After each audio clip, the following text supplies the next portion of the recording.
Parte del propósito del Gran Ágora es congregar, reflexionar y asumir ciertos desafíos del liberalismo desde sus diferentes perspectivas. Parte de esta reflexión es la conversación y el encuentro entre ideas. Justamente en este punto es necesario un diálogo respecto a la noción de justicia en el liberalismo que enfrenta ciertas críticas. Para esto tengo el honor de presentar a Axel Kaiser, abogado y doctor en filosofía y director ejecutivo de la Fundación para el Progreso, y por supuesto a Agustín Esquella, abogado y doctor en Derecho y docente en la Universidad de Valparaíso. Bienvenidos, muchas gracias por su tiempo. Tratemos de empezar, ¿cierto?, a englobar una pregunta general. Se ha hablado continuamente de la crisis del liberalismo, se han escrito libros de la crisis del liberalismo, y se dice que tal vez la historia nunca llegó a su fin, ¿cierto? La tesis de Francis Fukuyama, él mismo se desdice y la están criticando bastante. Y bajo la crisis del liberalismo es interesante plantearse qué está en crisis dentro de la crisis del liberalismo y si esta crisis también toca ciertas fibras de la noción de justicia en el liberalismo. Esa es la primera pregunta. Y la segunda, que puede ir también ligada, es qué tan arraigada es la noción del liberalismo en las sociedades actuales, considerando que tenemos un liberalismo político, ¿cierto?, en Occidente. Por favor. Bueno, lo que yo diría al hilo de lo que fue también mi exposición es que existiendo liberalismos en plural, no liberalismos, sino distintas versiones y aplicaciones prácticas de lo que consideramos la doctrina liberal, eso tiene un efecto en relación con la idea de justicia, puesto que no hay una idea de justicia que provenga del liberalismo. Si hay liberalismos, cada uno de estos en verdad va a proponer, como de hecho ocurre, una apreciación de la justicia no necesariamente coincidente con las demás. Por ejemplo, si Dworkin es un liberal, su teoría de la justicia, lo mismo que en el caso de Rawls, no concilia con la de Robert Nozick, que es también un liberal libertarista, digamos, como se dice, cuya teoría de la justicia es distinta. Entonces, el liberalismo es una doctrina tan compleja y rica, tan fecunda en versiones, todas liberales, por supuesto, y aplicaciones prácticas, que lo que ha ocurrido en el día de hoy y lo que en general hace esta fundación y otras entidades, de poner a conversar entre sí a los liberalismos con franqueza, pero también con lealtad recíproca, yo creo que presta un gran servicio, porque yo no diría que el liberalismo en su raíz está en crisis. El liberalismo político sigue teniendo vigencia y amenazas, como siempre. El liberalismo en el terreno ético está más vigente que nunca, creo yo, salvo los fundamentalismos religiosos que bregan con él, y el liberalismo económico, ni qué decir. Tal vez donde desde mi perspectiva habría una crisis es en el liberalismo económico, que yo también defiendo, pero llevado al extremo. O sea, yo creo que parte de lo que se llama el malestar de las sociedades contemporáneas, que se imputa a la política, se imputa a la democracia, como malestar con la política y con la democracia, que lo hay sin duda, a veces encubre un malestar que las personas no dirigen contra quien debería dirigirse, que no es la política, sino la economía. No los políticos, sino los economistas. Mira, yo creo que tiene la crisis del liberalismo actual, como se llama llamado, tiene mucho que ver con que esta doctrina o doctrinas se han convertido en patrimonio de élites, especialmente en países desarrollados y otros, que han desarrollado agendas, ¿no es cierto? El globalismo es una de ellas, y agendas de minorías y todo tipo de cosas que no necesariamente resuenan con creencias, con sentidos de dignidad que tienen segmentos de la población. La inmigración es un caso de esto, por ejemplo. O sea, parte del mundo globalizado es el flujo de personas que pueda moverse de una región a otra. Pero sabemos que los seres humanos, como estamos cableados, básicamente, por nuestra naturaleza social, toleramos ciertos márgenes de inmigración y después de un cierto punto crítico, sobre todo si es culturalmente muy distinta, se producen problemas, ¿ah? Especialmente si compites por empleo, por servicios públicos y ese tipo de cosas. Y estas son situaciones que han sido estudiadas, están bastante acreditadas y que, sin embargo, en vista de que las élites no conviven con los costos de la inmigración, sino con los beneficios, que también los tiene, sobre todo con los beneficios, el discurso políticamente correcto es, desde el punto de vista de estos liberales, que cualquiera que critica, que pretende restringir y todo, es un xenófobo o una racista. Entonces, ahí te diría que hay una de las claves para explicar a un Donald Trump, para explicar el Brexit, claramente el Brexit, para explicar el auge de la AfD en Alemania, para explicar el auge de muchos movimientos de tipo más nacionalista, conservador, en el mundo desarrollado, que es lo que está generando tanto miedo. Y también, efectivamente, hay que hacerse cargo de aquellos que quedan rezagados, pueden quedar rezagados en los países ya desarrollados incluso, a eso voy, con movimientos en el sentido de flujos de capitales que van a otras partes, invierten en otros lados. Por supuesto, a China e India le conviene mucho recibir capitales porque se produce más barato y esa gente sale adelante y eso es muy bueno, pero al mismo tiempo tú tienes capitales que abandonan los países de origen en Occidente, entonces se produce un problema o podría producirse en términos de inversión, crecimiento económico, y no lo abandonan porque quieran, lo abandonan muchas veces porque los impuestos, las regulaciones y esas cosas son muy pesados y entonces es menos competitivo. Entonces hay que ver todos esos focos de conflicto. Yo estoy de acuerdo con Agustín que la economía es un tema, pero la gente empieza a molestarse cuando la economía ya no funciona. Y lo que tú estás viendo hoy día en Occidente son cada vez más países en los cuales la perspectiva de que la próxima generación va a estar mejor que la anterior está cayendo. Hay cada vez más pesimismo en ese sentido, y hasta cierto punto fundado.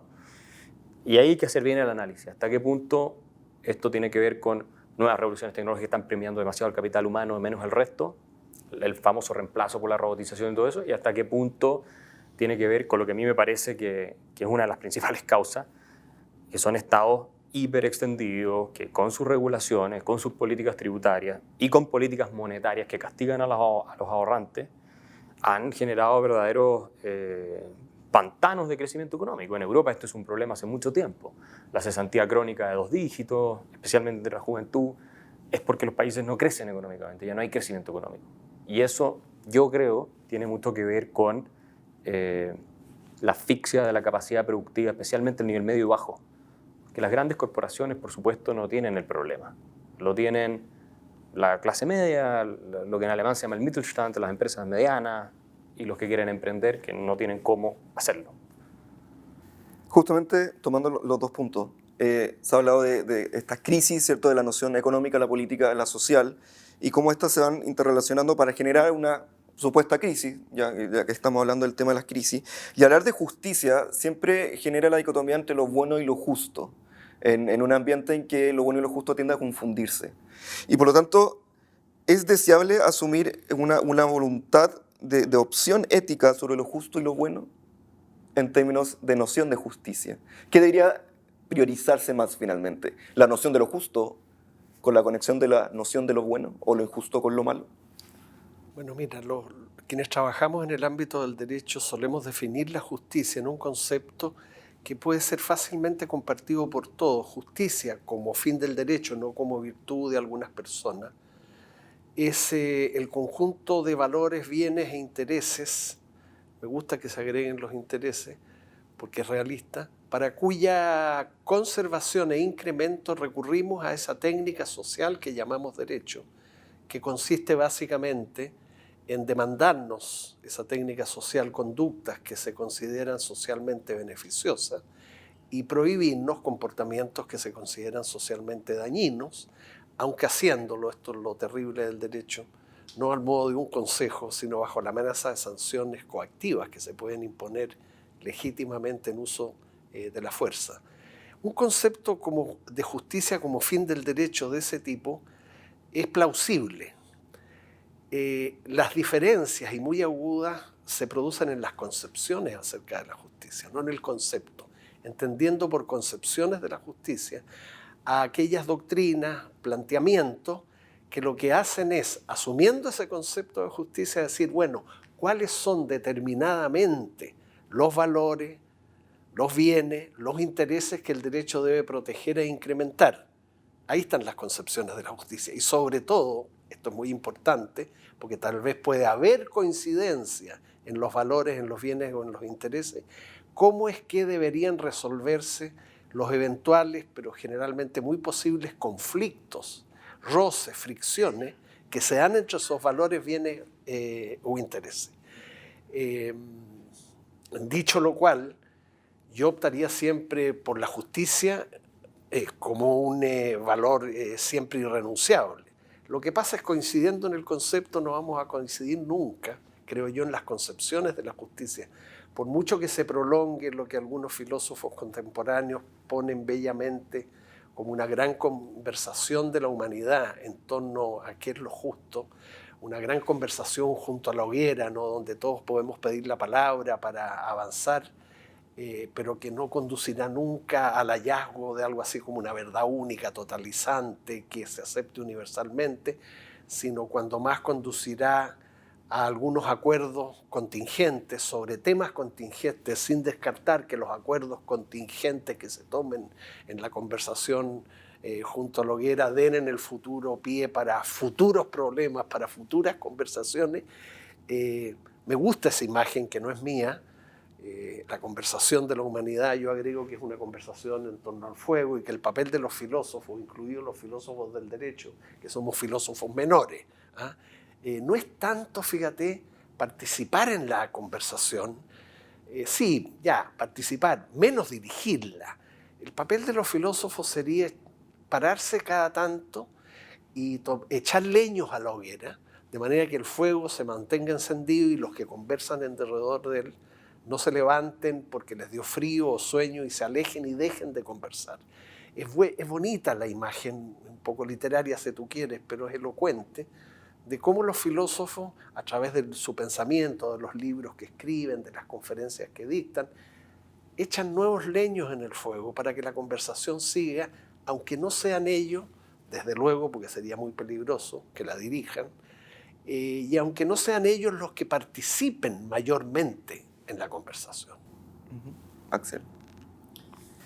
Sí, toda sociedad, para poder funcionar, especialmente si es democrática, requiere un consenso sobre mínimos, ¿no es cierto? O ideas compartidas, básicas, por todos los grupos que conforman la sociedad.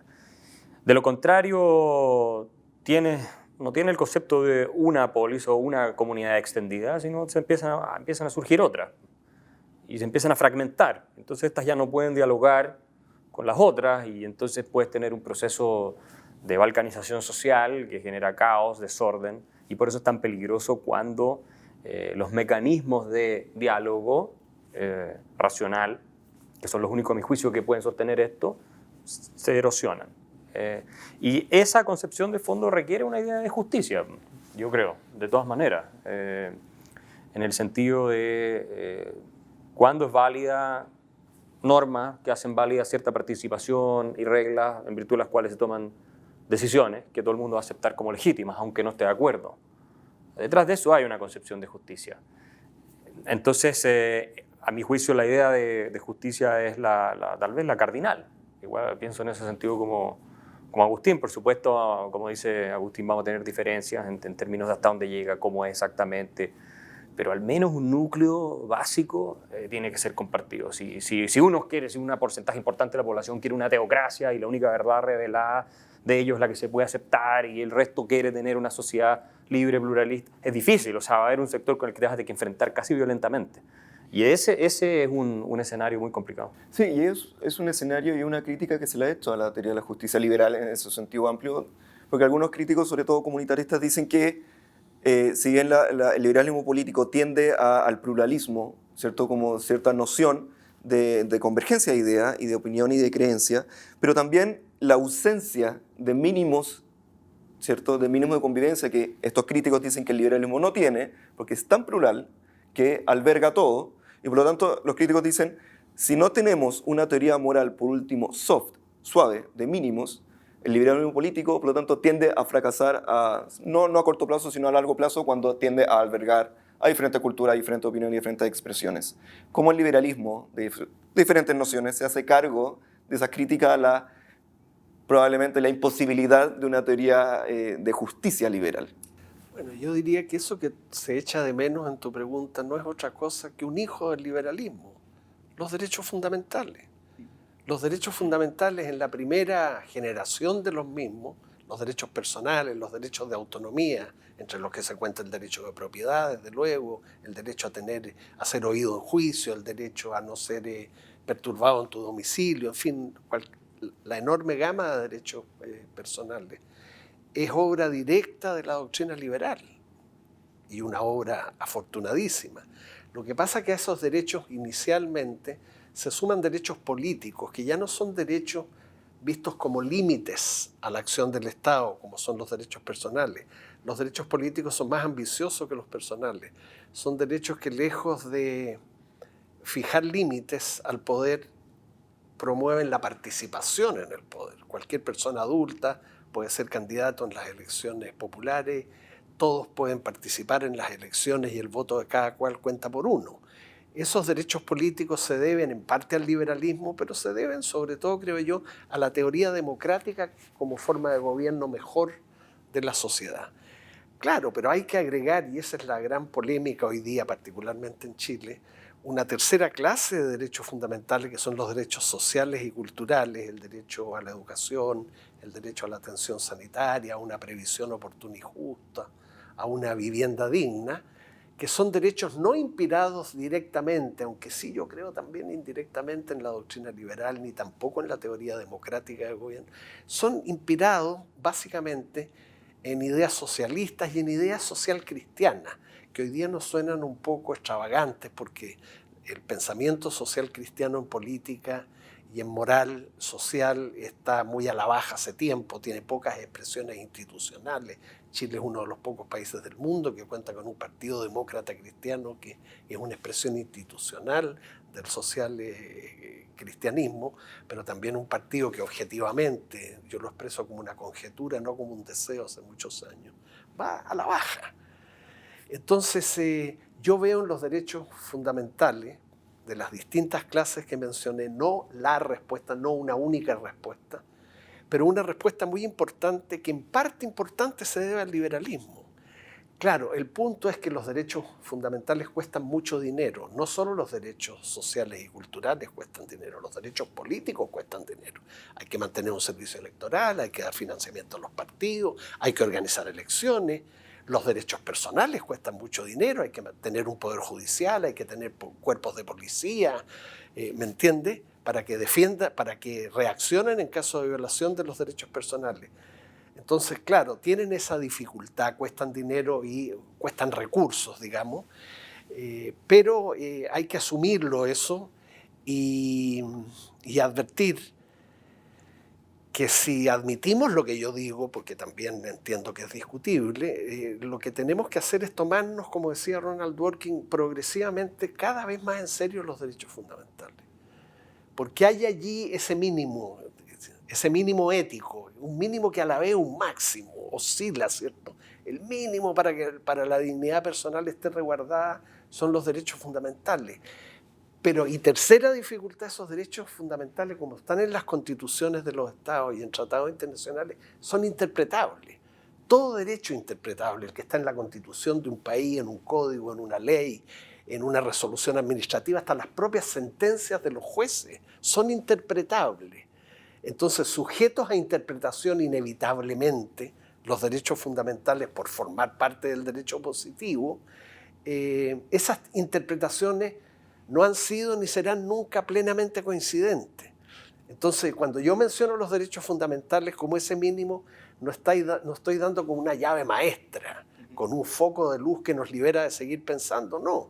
Por lo que dije antes, porque son derechos caros, porque son derechos de muy distintas clases e inspirados en distintas doctrinas, y porque además, como son interpretables, nos dividen muchas veces a la hora de decir se violó o no se violó un derecho fundamental.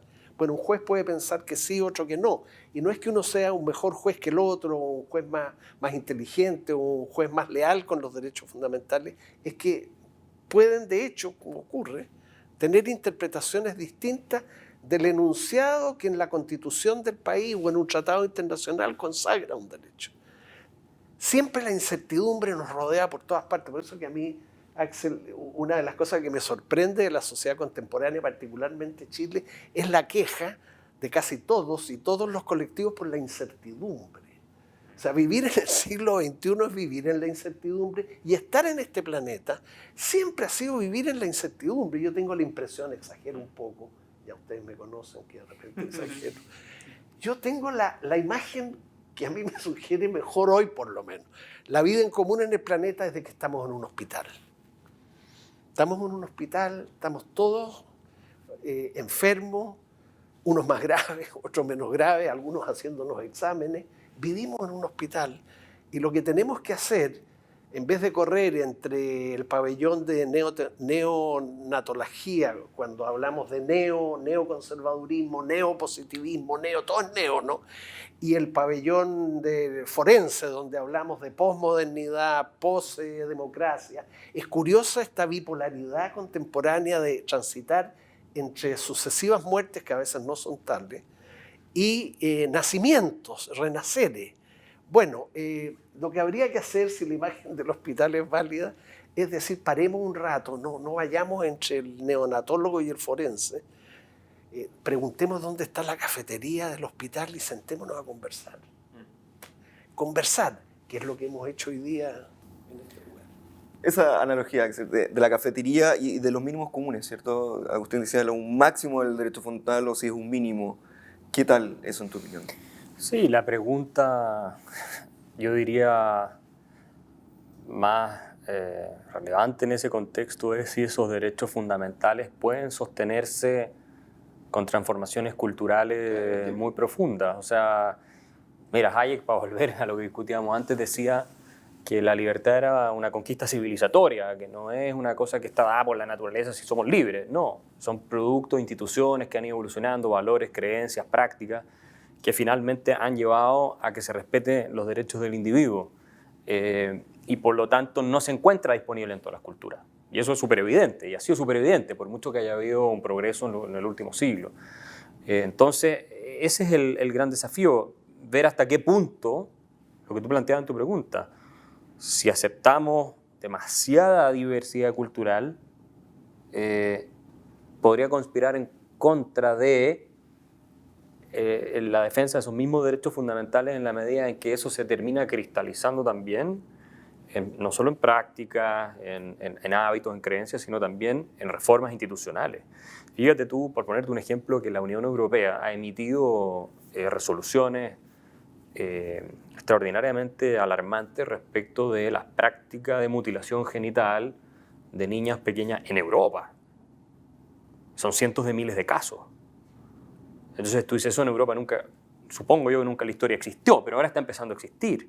¿Cómo lidias con eso? ¿Qué pasa con los matrimonios forzados? Otra de las resoluciones de la Comunidad Europea que antes no parecía ser necesaria o no fue necesaria, hoy día es un gran problema. Las niñas que las casan, incluso menores de edad, a la fuerza, sus padres, obviamente de culturas inmigrantes. Entonces, ¿hasta qué punto tú puedes controlar, manejar eso? La misma Unión Europea reconoce en una de sus resoluciones que no han sido capaces de manejar el tema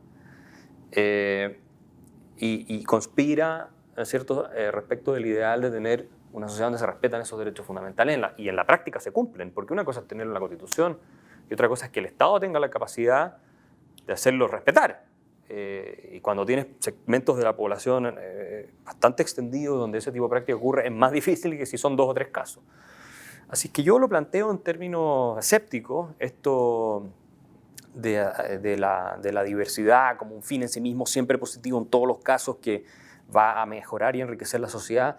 En muchos casos, por supuesto, es así, pero hay otros casos en los que te plantea desafíos de los cuales los liberales también tenemos que hacernos cargo. Fíjate que Rawls, para ir a un caso de un liberal igualitario, él plantea que los estados los pueblos tienen el derecho calificado de restringir la inmigración. Y una de las razones que te da es la amenaza que podría constituir esa migración a la comunidad, a las normas fundamentales de la comunidad política, en el sentido de una diversidad que termina extendiéndose demasiado. Lo han criticado por esto, por supuesto. Pero es interesante que él en ese punto haya sido bastante realista, digamos. No significa que tenga la razón absolutamente, pero da para pensarlo. Y los europeos están lidiando con esto. Así que yo espero que en este mundo tan líquido, como dice Agustín, es un mundo más líquido que antes, porque las transformaciones económicas que hemos ido viviendo hoy día las personas pasan un año en una pega, después se van a otra, se cambian de país, vuelven. No es como antes, donde tú, incluso hasta principios del siglo XX, incluso hasta mediados casi, tú normalmente en el pueblo que nacías, trabajabas en la empresa que estaba ahí, te morías ahí, hasta tu hijo tal vez terminaba trabajando ahí, ¿cierto? Eso era clásico. Hoy día no es así, y eso ha pasado con todo tipo de vínculos. También en las comunidades tiende a haber, y eso tal vez es uno de los costos que tenemos que hacernos cargo del progreso, una mayor disolución, desde el punto de vista de que es difícil establecer lazos en un mundo tan líquido que sean permanentes en el tiempo. Y por eso una de las cosas que yo defiendo es que las personas prioricen sus lazos comunitarios y afectivos más que sus intereses económicos hoy en día. Obviamente hay que buscar un equilibrio porque si no, no puedes vivir, pero no dejarse engañar por la promesa tanto hedonista, materialista, de que por ganar más vas a estar mejor. Y yo creo que eso es un error. Si estás más acompañado, si tienes una comunidad afectiva más sólida, vas a estar mejor. Y vas a ser más feliz y vas a estar más realizado en tu vida. Ese tipo de cosas creo que las podemos rescatar también. Agustín, Axel, una última pregunta y más reflexiva. Ustedes, obviamente, ambos piensan en muchas otras cosas diametralmente distintas, ¿cierto? Liberal igualitario, social, socialista, liberal clásico. Pero ¿cuál es el valor, ¿cierto?, de esta instancia, de esta cafetería, del encuentro de ideas, para el liberalismo y para los tiempos actuales del liberalismo? Axel, por favor. A mí me parece que de eso se trata la vida civilizada. Es una expresión de la esencia de lo que nos ha permitido con tanto traspié llegar a donde estamos, ¿no es cierto? No es obvio tener un contexto social en el cual no nos estamos matando los unos con los otros o no estamos luchando por los escasos recursos que hay para poder subsistir. Eso no es obvio, esa fue la regla general de la historia humana por la mayor parte del tiempo. Entonces, este tipo de ejercicios contribuyen a nutrir esos fundamentos de la vida civilizada, que son mucho más frágiles de lo que la mayoría piensa. Yo siempre he tenido esa convicción cuando caminaba en Heidelberg, a la orilla del Neckar, del río ahí, iba a la universidad y miraba a toda esta gente, mamás con niños, que yo, jugando así en la ribera, que es donde pasto, y la gente en verano se echa ahí, con una paz, una tranquilidad completa, uno lo da por sentado que eso siempre va a ser así. Pero hace 60 años atrás ese país estaba completamente destruido, ¿no es cierto?, después de haber perdido la guerra, no habiendo sido un país de gente primitiva, así, no, habiendo sido una de las potencias más avanzadas de Occidente, al punto que antes de la asunción de los nazis en Alemania tenía más premios Nobel que Inglaterra y Estados Unidos juntos. Entonces, también un país que ha llegado muy arriba, de pronto puede perderse y puede terminar en una regresión atroz. El caso de Alemania, a mi juicio, hay muchos factores, pero es un buen ejemplo de eso. Por lo tanto, este tipo de ejercicios, aunque parezcan menores para lo que es la perspectiva histórica, al multiplicarse y al invitar a distintas partes, son una forma de cuidar lo que tenemos. Bueno, yo creo que tu pregunta alude, y más que alude, sugiere el valor de la conversación. Así uno la piense en esas dimensiones enormes y un poco fantasiosas de que yo mencioné al aludir a la conversación de la humanidad, o más restringida si la pensamos en la cafetería de un hospital, o aún más restringida, pero no por ello irrelevante, como la que hemos tenido hoy en día en el marco de este encuentro. Y reponer y mantener viva la conversación sin la ilusión de que llegaremos necesariamente ni siquiera a la verdad, eso me parece imposible, y ni siquiera a un acuerdo global, total. Pero sí la conversación puede conducirnos, como se prueba evidentemente a diario, a algún tipo de acuerdo, algún tipo, si no de acuerdo propiamente, hasta de transacción pura y simplemente. Ahí está el valor de la conversación, si se realiza en nombre de la virtud de la tolerancia, que es una virtud típicamente liberal. La tolerancia, claro, pasiva, la tolerancia como resignación, que es muy valiosa a pesar de lo que se cree, es decir, disponerse a convivir, aunque sea de mala gana, con creencias, con puntos de vista, con modos de vida que no nos parecen bien, que reprobamos, que queremos mantener más o menos lejos, pero todos renunciando a usar la fuerza y el poder del Estado para imponer la concepción, las creencias o los modos de vida que a nosotros nos parecen mejores. Ya la tolerancia en ese sentido pasivo es una virtud muy importante, pero claro, tanto mejor, pero es difícil, muy difícil, es pasar a una tolerancia activa, que no es una tolerancia a la resignación, sino de la búsqueda consciente y deliberada para entrar en diálogo con quienes piensan distinto, tienen creencias diferentes, modos de vida distintos que reprobamos, y una disposición no solo a entrar en diálogo, sino la disposición a escuchar al otro, a darle razones al otro y, esto es lo más difícil, admitir la posibilidad de que como resultado de ese encuentro y diálogo uno modifique sus puntos de vista originales. Si no tenemos esa disposición a llegar, si nos convencemos, por supuesto, a rectificar puntos de vista originales, entonces la conversación en nombre de la tolerancia activa no tiene mucho sentido. Pero claro, yo sé que lo que digo suena bien, pero es tremendamente difícil porque los seres humanos somos todos absolutamente imperfectos. Y vuelvo a decir, vivimos dentro de un hospital, unos tienen enfermedades terminales, otros enfermedades crónicas, otros enfermedades graves, nomás otros contagios transitorios, otros están entrando por la sala de urgencia. Pero, a ver, yo empleo esa imagen no para ¿cómo se llama?, desmerecer lo que somos como especie, sino que tenemos que contar con nuestra imperfección moral, con que nos cuesta deliberar moralmente, sobre todo en conjunto, y contar, claro, también con nuestra fragilidad, no solo somos imperfectos, somos seres que vamos relativamente en la oscuridad a tientas, y si no nos apoyamos unos en otros, aunque el otro que va al lado no piense como tú, el avance por la vía, pensemos en un ciego ahora, se hace muy difícil. La conversación ayuda, por lo menos da esperanza.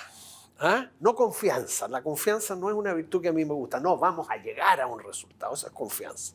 Pero digo, esperanza, sí, hay la posibilidad de sentirnos falibles también, en la medida que tú te sientes falible, pero te asumes, pero no solo como lo estoy haciendo yo ahora de la boca para afuera, sino de la manera como vives.